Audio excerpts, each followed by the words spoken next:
तो गाइस बहुत ही बड़ी खबर निकल के आ रही है कि पाकिस्तान के लोगों ने इंडियन कंसुलेट पे अटैक कर दिया। क्यों अटैक किया? क्योंकि इंडिया ने जो इंडस ट्रीटी को सस्पेंड किया है, इसकी वजह से पाकिस्तान के अवाम पागल हो चुके हैं एंड इन्होंने इंडिया की एम्बेसी को टारगेट करना चालू किया है। जो विजुअल निकल के आ रही है वो मैं आपको अभी दिखाता हूँ।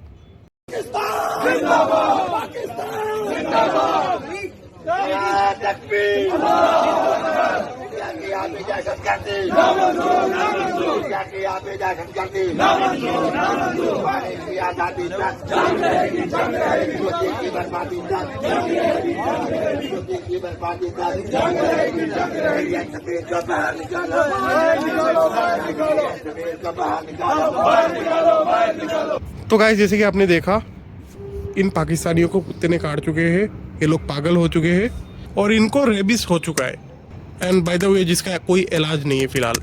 ठीक है, ये लोग भौंक रहे हैं इंडिया के कंसुलेट के सामने, बट प्रॉब्लम ये है वो कुछ कर नहीं सकते, बस भौंक सकते हैं। ठीक है, जैसे कि हमेशा पाकिस्तान करते हैं। बस फर्क इतना सा है कि पहले उनका आर्मी और इनके जो टट्टू पॉलिटिशियन है जिनके लेग्स शेक कर रहे थे पार्लियामेंट पे स्पीच देते हुए, आपको याद होगा किसके बारे में बात कर रहे हैं हम। बट अभी मैं आपको बताता हूँ कि ये जो इंडस ट्रीटी है इसको सस्पेंड करने के बाद पाकिस्तान के ऊपर क्या इम्पैक्ट आएगा। देखो गाइस, ये इम्पैक्ट तो बहुत सारी चीज़ों का आएगा, बट अगर मैं पार्टिकुलरली इसके बारे में बात करूँ, इंडस ट्रीटी के बारे में, इसको बैन करने से क्या होगा, इसको बैन करने से पाकिस्तान के आवाम के ऊपर डायरेक्टली बहुत बड़ा इम्पैक्ट आएगा। जैसे कि आप देख रहे हो कुत्ते चिल्ला रहे। सबसे बड़ा रीज़न है पाकिस्तान को पानी नहीं मिलेगा। पानी नहीं मिलेगा तो ये एग्रीकल्चरल प्रोडक्शन नहीं होगा एंड पाकिस्तान की जीडीपी को अगर हम 4 भागों में बांट दे तो उनमें से एक भाग आपका एग्रीकल्चर से ही आते। तो अगर वो एग्रीकल्चर एक पार्ट ही अगर जा रहा है तो उनका दिमाग तो ख़राब होगा एंड जो लोग किसान हैं उनके ऊपर सबसे बड़ा इम्पैक्ट आएगा वो, क्योंकि वो खेतीबाड़ी करके ही अपने घर चलाते हैं। जैसे कि आपको पता होगा पाकिस्तान में इन्फ्लेशन काफ़ी ज़्यादा है और पाकिस्तान को वजूद में होना ना होना बहुत ज़्यादा मैटर नहीं करता। क्यों नहीं करता? क्योंकि क्या कंट्रीब्यूट कर रहा है पाकिस्तान को, आप मुझे बताइए क्या कंट्रीब्यूट कर रहा है पाकिस्तान को। जैसे कि इंडिया कंट्रीब्यूट कर रहा है पूरी दुनिया को। जैसे कि अच्छे अच्छे जो टैलेंट है जो इंडिया अपने पास कैरी नहीं कर पा रहा है, रख नहीं पा रहा है, बाहर जा रहे हैं वो लोग, बाहर जाके सेटल हो रहे, यूएस में जा रहे, कहीं यूरोपियन कंट्री में जा रहे, जर्मनी में जा रहे, जैसे जर्मन शेफर्ड है, मतलब खैर बहुत सारी चीज़ें इंडिया एक्सपोर्ट करता है। अच्छे अच्छे टैलेंट भी एक्सपोर्ट करता है इंडिया, कुछ खास किस्म के कुत्ते भी एक्सपोर्ट करता है इंडिया, काफ़ी दवाइयाँ एक्सपोर्ट करता है इंडिया। इंडिया को दवाइयों का हब माना जाता है। तो इंडिया का वजूद में होना काफ़ी इम्पोर्टेंट है। जैसे कि कोविड में भी इंडिया ने काफ़ी लोगों का हेल्प किया था। कोविड में जब यूएस ने अपना सारा मेडिसिन अपने जेब पे डाल के बैठ गया था, तब इंडिया ने हेल्प किया था। जब किसी आपदा आता है, कहीं पर भी सुनामी आ जाता है, कहीं पर भी भूकंप आ जाता है, अर्थक्वेक आ जाता है, इंडिया हेल्प करने जाता है। इंडिया का इम्पोर्टेंस है। बट आप बताओ पाकिस्तान का इम्पोर्टेंस है क्या? हाँ, आप ये बता सकते हो पाकिस्तान का इतना इम्पोर्टेंट है कि वो मिडिल ईस्ट में जाके अपनी भिखारियों को भेजता है, जिनको मिडिल ईस्ट पकड़ के अपनी जेल में डालता है। और पाकिस्तान के नेशनल के जितने हैं, बांग्लादेश के नेशनल के जितने हैं, उनको ऊपर हम वीज़ा रेस्ट्रिक्शन लगाते हैं इतने टाइम के लिए। ऑल्दो इंडिया के भी ऊपर ही लगाया था, बट इंडिया का मसला अलग है।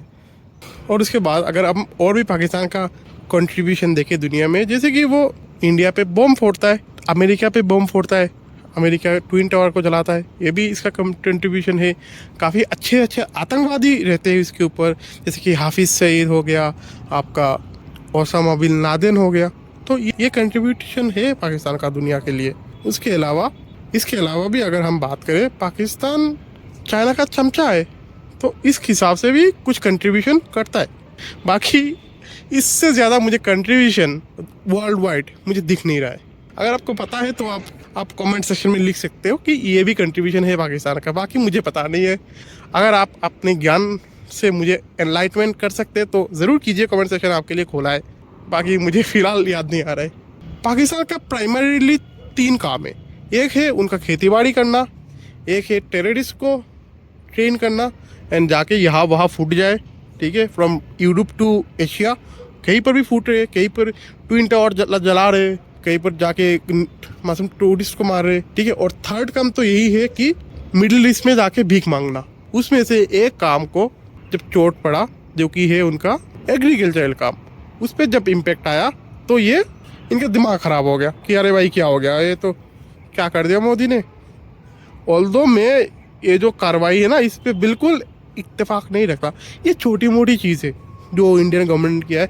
मैं तो चाहता था कुछ स्ट्रॉन्ग एक्शन हो, खैर उस पर कभी और बात करेंगे। But for the time being अगर हम बात करें, इंडिया ने इंडस ट्रीटी को सस्पेंड किया है, इसकी वजह से ये लोग भौंक रहे हैं इंडियन कंसुलेट के सामने, जैसे कि आप देख पा रहे होंगे। एंड इसकी वजह से इम्पैक्ट क्या आ रहा है? इम्पैक्ट ये आ रहा है कि उनकी जीडीपी का अगर हम 4 हिस्सा कर दें, उनमें से एक हिस्सा तबाह करने की कोशिश कर रहा है इंडिया, ठीक है। वैसे भी उनका इकोनॉमिकल कंडीशन बहुत ही ख़राब है, बहुत ही पुअर है, इनका ऊपर डेट काफ़ी ज़्यादा आ रहा है, ठीक है। आई थिंक उनका जीडीपी का 60-70% डेट उनके ऊपर ऑलरेडी है। मतलब कि 100 रुपये अगर वो कमा रहे हैं पूरे साल में, उनमें से 70 रुपये उनको डेट पे करने में चला जा रहा है। बाकी 30-40 रुपये उनके पास बचते हैं, जिसमें से उनको आर्मी भी चलाना है। उनको वैसे आर्मी कौन चला, आर्मी थोड़ी ना चलाना है, आर्मी चला रहा है पूरे देश को। गलत बोल दिया मैंने तो। खैर कैलकुलेशन बस इतना सा है कि उनका इकोनॉमिकल कंडीशन बहुत ही पुअर है एंड इंडिया उसको और भी डेवस्टेटिंग करने की कोशिश कर रहा है through various measurement like industry temporary suspend कर देना, ये सब चीज़ें इंडिया करने की कोशिश कर रहा है। खैर देखते हैं इन लॉन्ग टर्म की क्या निकल के आता है आउटकम। अगर ये चीज़ काम कर गया, ठीक है, ये चीज़ काम कर गया कि अगर पाकिस्तान इकोनॉमिकली और भी ख़राब हो गया कंडीशन पाकिस्तान का, तो क्या होगा, वहाँ पर एक इकोनॉमिकल क्राइसिस आ सकता है। इसके अगर इकोनॉमिकल क्राइसिस आए, अगर तुम्हारे पास खाने को नहीं है, खाने के लाले पड़ चुके हैं तुम्हारे पास, तो एक बहुत बड़ा आवाम का सिविल वार हो सकता है वहाँ पर, ठीक है। और ये अगर सिविल इंटरनली अगर पाकिस्तान कोलैप्स कर जाए, जैसे कि ब्लैक होल कोलैप्स करते हैं, जो स्टार होते हैं, स्टार कोलैप्स करके ब्लैक होल बनते हैं या फिर वाइट डॉर्फ बनते हैं, ऐसा अगर हो जाए तो फिर इससे बढ़िया क्या है, बिना वार के जीत जाओ, अपना स्वॉर्ड निकाले वार जीत जाए, वही सबसे बेस्ट सिनेरियो होता है वैसे, ठीक है। आचार्य चाणक्य ने ये सब चीज़ें बोला था, हमारे अर्थशास्त्र में लिखा था। तो ये था छोटा मोटा वीडियो क्लिप जो आपको बोलना था। आई होप आपको समझ में आया होगा। बाकी पता नहीं कितना समझ में आया, क्योंकि मेरा हिंदी उतना अच्छा नहीं है गाइस। तो कोशिश करते हैं बेटर वीडियो बनाने की, बेटर क्वालिटी प्रोवाइड करने की। बाकी सब कुछ भगवान के हाथ में है। इसी नोट के साथ मिलते हैं अगले वीडियो में, तब तक के लिए धन्यवाद। जय हिंद, जय भारत। बस एक बात याद रखना, राष्ट्र सर्वोपरि है।